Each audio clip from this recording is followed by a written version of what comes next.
It's nice to get a little bit of a breather after all the excitement in the weather department last week, and I'm sure you agree with that, right? A little easier to forecast this week. I definitely do. Yeah, and it's the other nice part of this, Kelly, is that you don't have to feel guilty about enjoying the dry stretches. We're still ahead of the curve as far as the wet season's concerned, so there's positive news there. Now for today, it's going to be clouds increasing, but mild conditions overhead and dry for the day. Wet and cooler for Wednesday, though. We'll have some showers brushing through, but it's nothing that's going to be too substantial that we can't contend with. And then we do have temperatures back on the rise later this week with dry conditions for the most part after that. Now, as far as what I'm tracking for you this morning, here's a live look outside at the Sundial Bridge in Reading. And I do want to note really quickly, last week when I was showing you this exact shot, we were seeing that water all the way up covering that riverbank on the side underneath the bridge. That is not the flow that we're contending with this morning, and it doesn't look like that's going to be returning, as what's ahead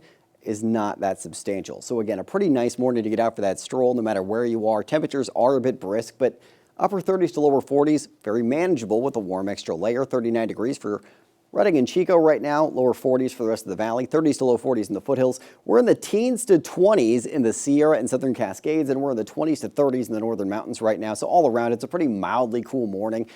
Winds are out of the north up to around 7 miles an hour right now in Red Bluff. Winds a little gusty in the morning, gusts around 15 miles an hour. Those winds subside in the afternoon, so lighter winds later today. We'll see the winds then picking up out of the southeast tomorrow afternoon or morning that is, as we see this next cool wet system roll in. They'll subside by late in the day tomorrow, and then they're pretty modest for the afternoon and evening, and then they're breezy to gusty out of the north on Thursday on the backside of this wet system that's going to roll through pretty quickly. Satellite and radar clear skies overnight into this morning for the valley. Some thin clouds over the mountains, but that's about it. And we're going to see high pressure continuing to act as a buffer zone for us today to block those showers from moving in. But we do have this cool wet system that's taking aim at the west coast, and as this closes in, we're going to see these areas of high pressure really flatten and break down, and that's going to open up the door for that wet weather that's on tap for tomorrow. So as we head through the day today, clouds starting to increase early to midday. Still more sunshine than clouds at 8 a.m. in the valley, so it's going to be a bright morning commute. Grab those sunglasses. Cloudy, though, at noon, and then those clouds continuing to increase for the afternoon. Some showers are possible just south of the Oregon border, but that's about it. And then we'll see showers moving inland overnight into early tomorrow morning. So that morning commute does look wet tomorrow. We'll see showers persisting through early to mid-afternoon in the valley, and then they'll taper off for the valley late afternoon with some showers persisting in the northern Sierra into the early to mid-evening hours.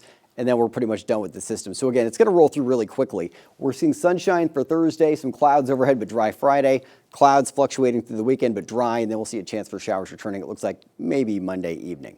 Temperatures are not the only change of pace. Here's the rain totals we're projecting for tomorrow. For the valley, it's less than a half an inch. For most higher elevations, less than a half an inch as well. Snow totals, not a whole lot coming our way. It looks like maybe 2 inches from Mineral. So snow levels are going to be pretty high with this warmer, wet system as it moves in. Temperatures today ending up mostly in the 50s for the northern mountains, 40s for the Sierra and Southern Cascades, foothills, 50s to low 60s, and if you're in the valley, it's low to mid 60s for the afternoon. 63 degrees in Reading, 65 for Red Bluff, Chico, and Orville, 65 for Willows as well. Your Storm Tracker 7-day forecast for your weekend's always in view. Cloudy and a bit cooler tomorrow, upper 50s to lower 60s for the afternoon after a milder start to the day. Showers wrapping up by late afternoon. Sunshine with mid to upper 60s Thursday. Some clouds with mid to upper 60s Friday, Saturday, and then low to mid 60s Sunday, and then another day of mid to upper 60s Monday. Could even see some 70s on the horizon for next week. So not a whole lot of wet weather to contend with, Kelly. Most of it's for tomorrow, and it's very manageable. And then after that, it's very mild late this week into your weekend. Okay, thanks, Court.